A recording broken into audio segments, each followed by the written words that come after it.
እዚህ ጋር ይሄ ጉግል ጀሚናይ ይባላል። አንዴ ክሊክ እናደርገዋለን። ክሊክ ይቅርታ፣ እንግዲህ ልጄ እንትን እያለ ነው። ለምሳሌ ኮንተንት ክሬት ማድረግ የምትፈልጉ ከሆነ እዚች ጋር ራይት ሰምቲንግ 4 አማራጮችን ያመጣላችኋል አይደል? 4 አማራጮችን ያመጣላችኋል። ራይት ሰምቲንግ የሚለውን ክሊክ ታደርጉና በፈለጋችሁት ቋንቋ በአማርኛ ለምሳሌ ስለ ፍቅር 10 አባባሎችን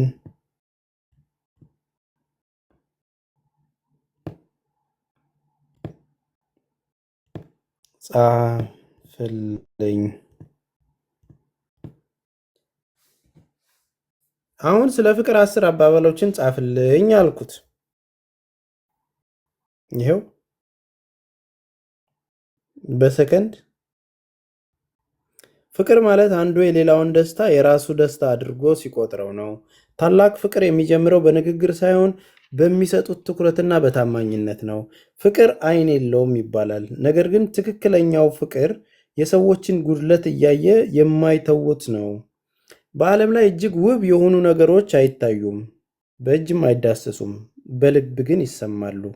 ፍቅር ማለት ሌላ ሰው ውስጥ ራስን ማግኘት ነው። የሰው ልጅ መኖር ብቻ በቂ አይደለም። ፀሐይ፣ ነፃነትና ትንሽ የፍቅር አበባ ያስፈልጋቸዋል። እውነተኛ ፍቅር እንደ መንፈስ ነው። ሁሉም ስለሱ ያወራል እንጂ የታደሉ ብቻ ነው የሚያገኙት። ፍቅር ማለት 2 አካል ግን አንድ ነፍስ መሆን ነው። አሁን እነዚህ አባባሎችን የበለጠ ውብ ለማድረግ የምትሰጡት ነገር በደንብ መብራራት አለበት። እሺ፣ አሁን ጀሚናይን የበለጠ ነገር እንዲጽፍላችሁ ወይም ደግሞ ቻትጂፒቲን የበለጠ እንዲጽፍላችሁ የምታደርጉበት ትልቁ ቴክኒክ የምትፈልጉትን ነገር በአግባቡ በደንብ ጻፉለት። አሁን እኔ እቺን አጭር መስመር ጽፌ ነው ይህንን እንትን የሰጠኝ አይደለ? ግንስ አሁን የምጽፈውን ደግሞ ይሁት አንድ በፍቅር የተጎዳች ለብዙ ዓመታት ታምና የኖረች በረጅም ጊዜ ፍቅረኛዋ የተከዳች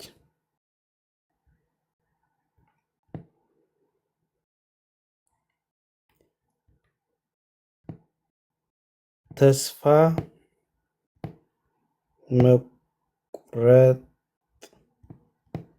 ውስጥ ላለች ወጣት የሚሆን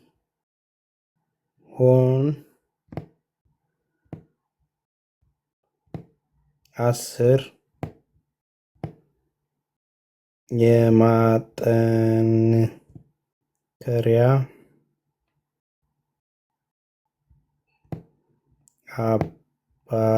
አባባሎችን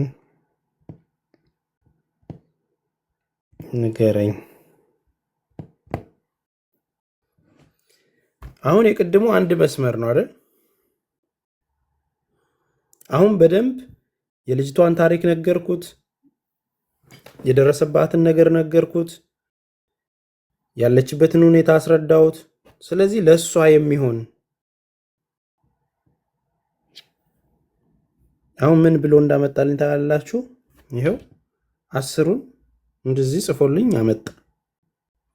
መሰበር ማለት ማብቃት ማለት አይደለም። እንደገና በተሻለ ጥንካሬ ለመነሳት የሚረዱሽን አቋራጭ ማሳሰቢያ እድል እንጂ። ታማኝነትህ ኦኬ ለወንድ አደረገው እንዴ? ታማኝነትህ የአንተ ማንነት መገለጫ ነው። ክህደቱ ደግሞ የእሷ ማንነት መገለጫ ነው። ለአንተ የማይገባውን ሰው በማጣትህ እንጂ ትክክለኛውን ማንነትን በመያዝህ አትጸጸት። ጊዜ ሁሉንም ቁስል ይፈውሳል።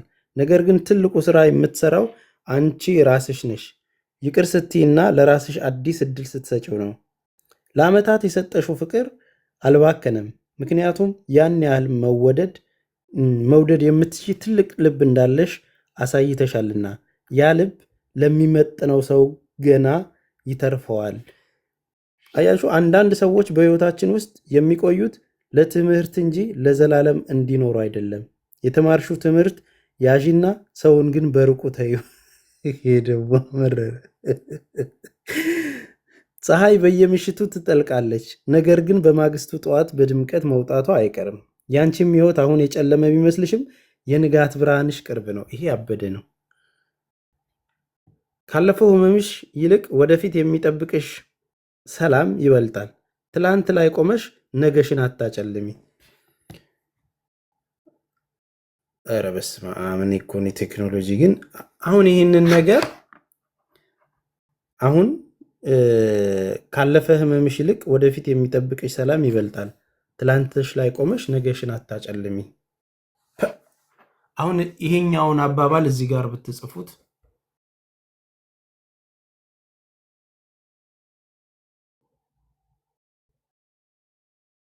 ከዚህኛው ጋር አይሄድም። ከዚህኛው ጋር የሚሄደው ምንድነው? አንዳንድ ሰዎች በህይወታችን ውስጥ የሚቆዩ ለትምህርት እንጂ ለዘላለም እንዲኖሩ አይደለም። የተማርሽውን ትምህርት ያዥና ሰውን ግን በሩቅ ተይው። ይሄ ለዚህኛው ይሄ ይመጥናል። ለዚህኛው ይሄ ነው ይመጥናል። አንዱ በር ሲዘጋ ሌላኛው ይከፈታል። አይንሽ ግን የተዘጋው በር ላይ ብቻ ካተኮረ የሚጠብቅሽን አዲስ እድል ማየት ይሳንሻል። ይህ ጥንካሬ ላይ አያችሁ፣ አብራርቼ ስለጻፍኩለት የምናገኘው ነገር ነው። የምንጽፋቸው ነገሮች ዋጋ እንዲኖራቸው እነዚህኑ በድምፅ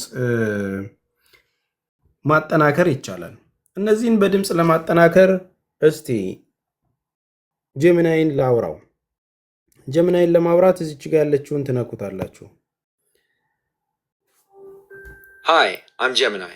We're about to go live, where you can explore complex topics or ideas just by talking. But before...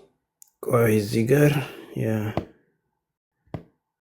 All right, let's start chatting whenever you're ready. ጀሚናይ በአማርኛ አውራይ በእናት።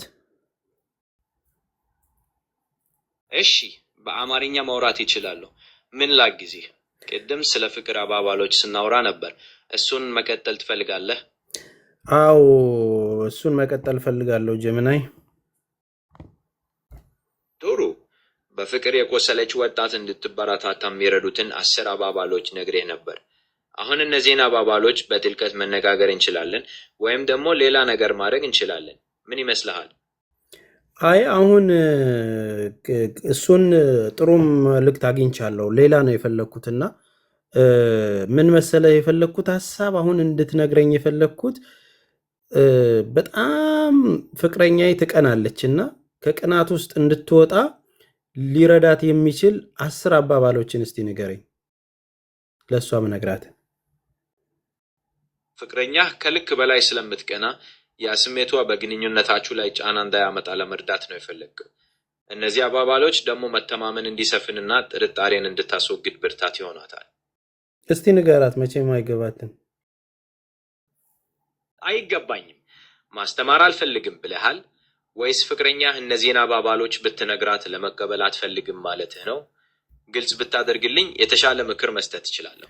ኧረ እንዴ እኔ እኮ እወዳታለሁ። እንዲሁ ለመምከር ያህል እንድትገሰጽ ነው፣ እንድትመለስ። እባክሽ ተይ፣ ህይወት እንደምታስቢው አይደለም፣ የሰው ወሬ አትስሚ ምናምን እያልኩ ለማስተካከል ነው እንጂ ልታለያየን ነው እንዴ አንተ? አልገባኝም። ለመመካከር እና ለማስተካከል ነው እንጂ ለመለያየት አይደለም ያልከው። እኔ እኮ ልረዳህ እንጂ ለለያያችሁ በፍጹም አልፈልግም። አሁን ደግሞ በግልጽ ስላብራራህልኝ የፍቅርህን ጥንካሬ ተረድቻለሁ። ታዲያ እሷን ለማረጋጋት እና መተማመንን ለመፍጠር ምን አይነት ንግግሮች ብትጠቀም የተሻለ ይመስልሃል? እሷ የምትሰማው አይነት አቀራረብ ቢሆንስ? ያ እንደምን ትመክረኛለህ? እንዲህ ብትላት መጥፎ አይሆንም። ዋጋ እሰጣለሁ።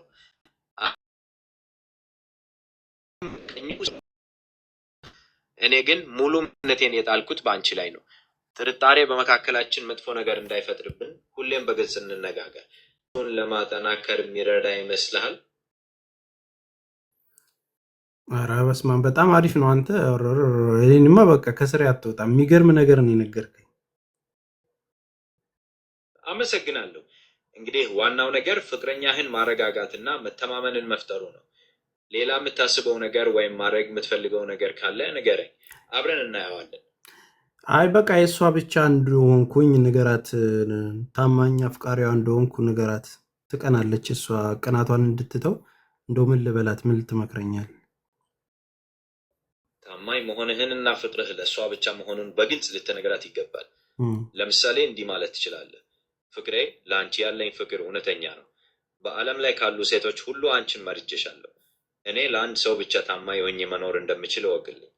የአንቺ ቅናት ግንኙነታችንን እንዳይጎዳው እንድጠንቅቅ። ይህ ንግግር መተማመን ለመፍጠር ያግዛል። ይሄ ነው። ልቧ ስስ እኮ ነው። ታሳዝናለች። እንዲያው ትንሽ ነው እንጂ የምትናደደው ከፍቅር ብዛት እኮ ነው የምትቀናው እንጂ እንደዚህ ክፉ ሆናም አይደለም። አሁን በሚገባ ይገብቶኛል። ቅናቷ ክፋት ሳይሆን ላንተ ያላት ጥልቅ ፍቅር መገለጫ መሆኑን እየተናገርክ ነው። ታዲያ ይህንን እንደምታደንቅላት ብትነግራትስ? እንዲህ ማለቴ ግንኙነታችሁን ሊያጠናክረዋል። ፍቅሬ፣ ቅናትሽ ለእኔ ያለሽን ፍቅር እንደሚያሳይ አውቃለሁ። እኔም በአንቺ ፍቅር በጣም እድለኛ ነኝ። ልብሽ ሰፊ እንደሆነ አውቃለሁና ጥቃቅን ነገሮች በግንኙነታችሁ ላይ ጥላ እንዳይጥሉ ስንል ሁሌም መነጋገር ይኖርብልን። ይሄ ንግግር የተሻለ ውጤት ያመጣ ይመስላል? በጣም አሪፍ ነው። በጣም አሪፍ ነው። እስቲ አሁን ደግሞ